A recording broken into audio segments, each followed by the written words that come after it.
Comment je vous appelle? Je vous appelle en général ou je vous appelle monsieur le ministre? C'est comme vous voulez. Bon, parce que vous êtes leader des jeunes à 100% et ministre à 100%.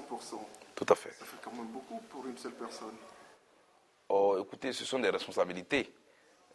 Quant à celui qui vous poursuit ne s'est pas encore arrêté, il n'y a pas de raison que vous qui êtes poursuivi vous arrêtez. Sinon, dans le cas contraire, vous tombez dans ce piège. Je vais dire que nous avons engagé un combat avec nos amis pour donner à la Côte d'Ivoire sa dignité totale. Vous comprenez avec moi que les anciennes puissances continuent toujours de nous regarder comme leur colonie. Ce combat n'est pas encore fini. Et c'est dans cette atmosphère que le président Gbagbo a bien voulu nous inviter dans son équipe gouvernementale.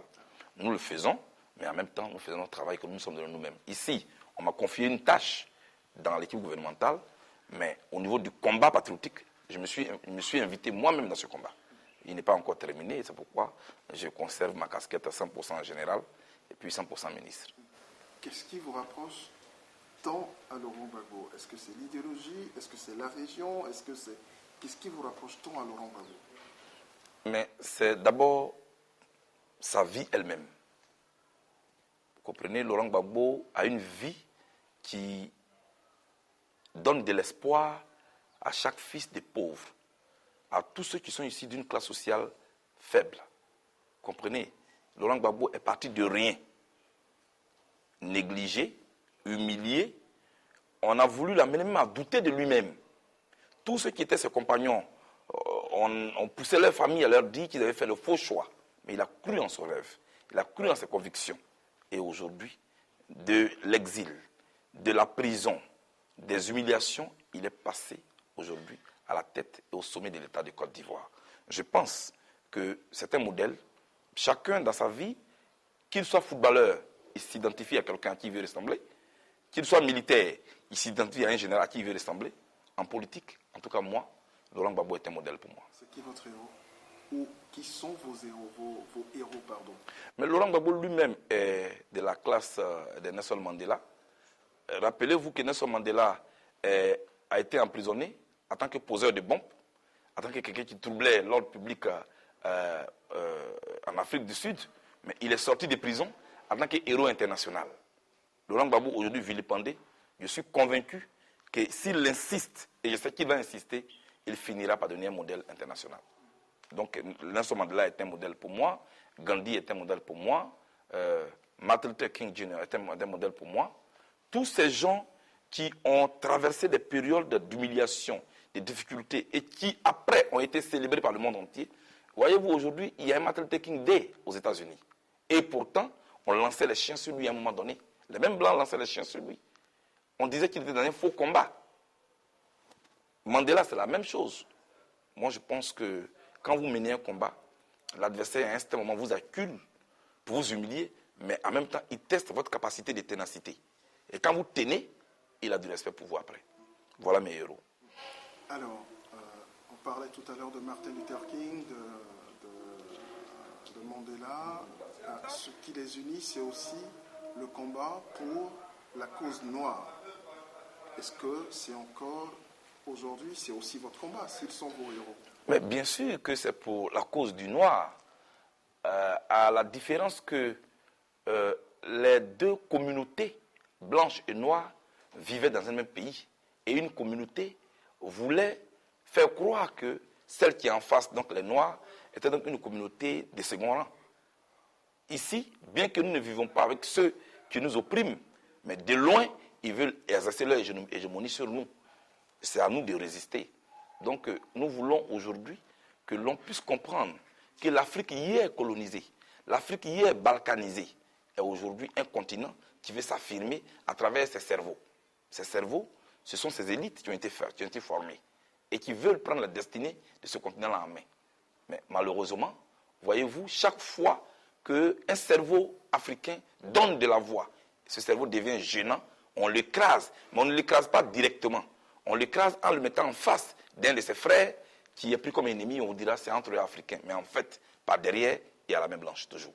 Il y a quelque chose qui vous unit à Laurent Gbagbo, si je peux me permettre, c'est votre appétit pour le combat, dans l'hostilité des gens. À quoi cela est-il dû? Il vous faut cela pour exister? ou il vous faut cela pour avancer? Mais un leader qui n'a pas d'adversaire doit s'en créer un. C'est votre baromètre. À partir de lui, vous pouvez vous bonifier. Et c'est ce qui justifie votre combat. Les obstacles, les entraves à briser, à franchir pour arriver à votre objectif. Cela fait partie du combat. Ne dit-on pas que les bons leaders donnent le meilleur d'eux-mêmes quand ils sont acculés? Comme Laurent Gbagbo. Voilà. Oui, mais Laurent Gbagbo a grandi dans l'adversité toute sa vie. Sa vie n'a jamais été calme comme une eau douce. Sa vie est une mer agitée, avec toutes ces vagues. Vous comprenez? Donc les uns et les autres tentent d'empêcher le fleuve de couler, mais nous allons les obliger à apprendre à naviguer dans la vague. Parce qu'ils n'ont pas les moyens d'empêcher un fleuve de couler. Laurent Gbagbo est un monsieur qui a grandi dans l'adversité. Certainement qu'il s'y plaît, mais je ne crois pas qu'il a la richesse d'adversaire. Il a un programme qu'il veut appliquer. Malheureusement, il n'est pas là au bon moment pour les autres. Peut-être qu'il n'a pas aussi le choix des autres. Oui, comme Lumumba n'a pas été le choix des autres. Comme Sankara n'a pas été le choix des autres. Mais à voir les choses de près aujourd'hui, à faire une lecture objective, je pense que je comprends pourquoi Lumumba est mort si tôt. Je comprends pourquoi Sankara est mort si tôt. Mais heureusement pour Laurent Gbagbo, que son époque est différente de l'époque de ceux dont je viens de parler. Et lui, il a un peuple qui est debout autour de lui. Ce peuple a compris le combat de Gbagbo Laurent et est prêt à aller jusqu'au bout pour lui. Et bien entendu, les Lumumba, ils étaient trop en avance sur leur époque. Parce que quand un leader est trop en avance sur son peuple ne le suit pas, il est donc isolé et assassiné comme les autres l'ont été. Mais Gbagbo est en harmonie, en symbiose et au même niveau que son peuple. Une question courte et brutale. Est-ce que vous êtes un homme politique ou un homme dans la politique? Oh, écoutez, je suis politique. Moi, j'ai toujours voulu être un acteur de ma vie. Parce que quand vous dites que je suis un homme dans la politique, je pense que la politique n'est pas extérieure à ma vie. C'est pourquoi je dis que je suis politique, je ne suis pas dans la politique. D'accord? Alors, je ne veux pas être une victime. Je ne veux pas subir ce que les autres décident. Vous comprenez? C'est pourquoi j'ai toujours voulu être, vous voyez, un plein acteur de ma vie elle-même. Donc, que ce soit au lycée, que ça ait été à l'université, et maintenant, j'aime toujours être là où les décisions se prennent. Et je m'organise pour que je ne sois pas un poids mort qui est un fardeau qu'on traîne. Je veux être important dans tout système auquel je participe pour ne pas que je sois le second tout le monde, comme on le dit en Afrique. Quand il y a une réunion, il y a deux sortes de tout le monde. Les gens se réunissent, ils peuvent être 5, là où ils devaient être 10. On dit on peut faire la réunion, on dit faisons la réunion, tout le monde est là. C'est que les décideurs sont là. Ou alors, vous avez la réunion qui est là, et il y a 9 personnes, il y a une personne qui n'est pas là. On dit commençons la réunion, on dit non, on ne peut pas commencer cette réunion. Tout le monde n'est pas là. J'ai bien envie d'être là. Et je me bats pour. Mais c'est ça qui est la vie. Qu'est-ce que vous vous donnez comme objectif dans la vie? Que voulez-vous être? Que les autres déterminent votre destin? Moi, je ne veux pas qu'on détermine mon destin. Les gens ont souvent voulu me complexer en disant, mais oui, il prépare son avenir politique. Oui, je prépare mon avenir politique. Et jusqu'où irez-vous? Mais écoutez, pour un combat dans lequel vous croyez, pour une conviction que vous voyez, que vous avez, vous vouliez bien vivre. Donc je veux bien vivre pour voir cette conviction-là se réaliser. Mais en même temps, moi je suis prêt à mourir aussi pour cela. Ma vie n'est pas plus importante que celle de ceux qui sont déjà décédés. Il y a eu tellement de morts pour cette cause. Moi j'ai juste eu la chance de vivre. Mais on ne peut pas protéger sa vie au point d'avoir peur de son nombre. Sinon on triche dans le combat. Je ne veux pas tricher dans le combat. Et je fais ce que j'ai à faire pleinement, normalement. Et puis bon, ce qui va arriver, ça arrive. Kennedy était gardé par combien de gardes-corps? Il est mort. Il y a un vrai garde-corps qui protège tout le monde, qui contrôle les lois de l'univers. C'est le Seigneur. C'est Dieu. Vous êtes croyant. Et je pense, je crois. Je ne me pavane pas comme tout le monde, avec les Bibles partout. Mais il y a des préceptes, il y a des lois Il y a des règles. Croire en quelque chose, c'est d'abord tout un comportement. Est-ce que vous savez partager? Est-ce que vous avez la crainte de Dieu? Mais ce n'est pas tous les dimanches aller chanter Jésus, Jésus, Jésus, alors que dès que vous sortez de l'église, vous faites des bêtises. Je ne suis pas de ceux-là, mais je suis un croyant. C'est quoi votre devise dans la vie? On serait vraiment curieux de savoir quelle est votre devise. Non, laissez-moi conserver cela pour moi. Et c'est mon petit secret. Et jugez-moi à partir de mes actes. Les slogans, il y en a tellement dans ce pays-là. On a des leaders qui prononcent, qui disent des phrases, qui donnent des slogans qui n'ont rien à voir avec leur vie. Je préfère garder cela pour moi et jugez-moi à partir de mes actions. Vous êtes superstitieux un tout petit peu quand même? Non, moi je ne suis pas superstitieux. Votre casquette toujours vissée apparemment de la même façon, la couleur noire? Non, c'est un langage. C'est un langage. Et comment on le décode?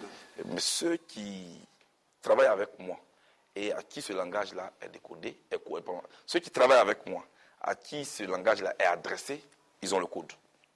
Chaque jeune patriote a le code. Et je pense que ça suffit pour moi. Je sais que vous vous apprêtez pour aller... Vous savez bien que tout langage est codé. Forcément, oui. Voilà. D'accord. Donc, voilà, on n'en parle pas. Tout à fait. Mais soyez-en sûrs, ça, ce n'est pas une casquette de fétiche. D'accord. Parce que les gens racontent beaucoup de choses. Non, moi, je ne suis pas un féticheur. Moi, je suis un fils de Dieu. Moi, je confie tout ce que je fais, je confie cela à Dieu. Parce que je pense qu'il a la capacité de transformer tout. Il a la capacité d'orienter tout. Et notre temps n'est pas son temps. Et ceux qui n'ont pas compris cela sont toujours hors jeu. C'est une casquette que je porte. Et c'est un langage bien précis que chaque jeune patriote comprend. Je sais que on va partir tout à l'heure sur votre meeting. Vous êtes un homme de conviction. Oui. Vous êtes passionné d'action. Je crois en ce que je fais en tout cas. Voilà. Vous savez que toutes les grandes transformations et les constructions de ce monde-là sont faites à partir des passions. Quel meilleur cadeau vous donnez aujourd'hui à vos enfants? Est-ce que c'est la transmission de cette passion pour l'action, de cette conviction en ce que l'Afrique doit être respectée dans sa dignité, dans tout ce qu'elle est? C'est ce que vous avez voulu faire en acceptant de mettre l'image de l'une de vos filles sur une affiche très importante de la campagne du second tour du président Gbagbo. C'est aussi ça l'amour pour Gbagbo? Non, c'est un message que j'ai voulu faire passer. C'est un message que j'ai voulu faire passer. La première fois, j'ai échoué de faire passer ce message. C'est quand, en 2007, je rentrais à Bouaké avec mes amis. Pour la première fois, qu'on franchissait la barrière de Bouaké, après l'accord de Ouagadougou. J'ai voulu partir là avec ma fille Carmen. Elle était encore trop jeune. Je pense que les petits réglages au niveau familial n'ont pas pu s'accorder. Mais j'ai voulu montrer qu'il n'y a pas de raison que moi, je lance un appel pour que les enfants des autres sortent dans la rue, que d'autres meurent, que certains en sortent avec des blessures à vie, et que moi, je protège mes enfants. Je pense que c'est de la tricherie et ce n'est pas bon. Et ça m'a fait très mal que je n'ai pas pu le faire à cette date-là. Quand l'occasion m'a été donnée de permettre que l'image de ma fille soit utilisée dans une campagne électorale, en pleine de passions, où il y a eu des remue-ménages partout, mais avec des menaces, je dis, mais écoutez, mais ma fille est là. Prenez-la. Aujourd'hui, c'est vrai, on nous appelle, on la menace par-ci, par-là, mais autant les enfants des autres sont menacés tous les jours, qu'ils viennent face à des chars français, mais autant moi aussi, ma fille est menacée. Et c'est là qui est le combat. Sinon, ce n'est pas. Je ne tiens pas un langage à mes enfants différent du langage que je tiens aux autres. Je dis aux autres, comme le fleuve, faites votre propre lit. Soyez acteurs de votre destin. Je suis heureux que ma fille ait été au carrefour, ce carrefour-là de l'histoire de mon pays. Vous voyez bien que Gbagbo Laurent n'a pas gagné dans la paix. Il y a aujourd'hui des tumultes en Côte d'Ivoire. On peut rechercher tous ceux qui ont participé à la campagne. Je suis recherché, ma fille est recherchée. Nous sommes dans le combat. Monsieur Charles Blé-Goudet, est-ce que, en fait, vous ne rêvez pas de changer le monde? à défaut d'être une lune pour éclairer toute la terre, soyez au moins une lampe pour éclairer votre maison. Je tente d'éclairer au moins ma maison. Je tente de faire comprendre aux autres qu'on n'est pas obligé d'accepter tout ce qui vient de l'Occident, comme décision, comme des prêts-à-porter. L'Afrique, c'est une manière d'être. L'Afrique, c'est une manière de vivre. L'Afrique, c'est une manière de voir et c'est une manière de concevoir. Au moins, je ne ferai pas cela dans tous les pays africains, mais au moins en Côte d'Ivoire, vous le constatez très bien que mes amis et moi, nous le faisons. À partir de la Côte d'Ivoire, il peut y avoir un effet de contagion. C'est ce que nos anciens maîtres craignent. C'est pourquoi ils m'ont sanctionné. C'est pourquoi ils m'ont cloîtré ici. C'est pourquoi ils m'ont contenu ici.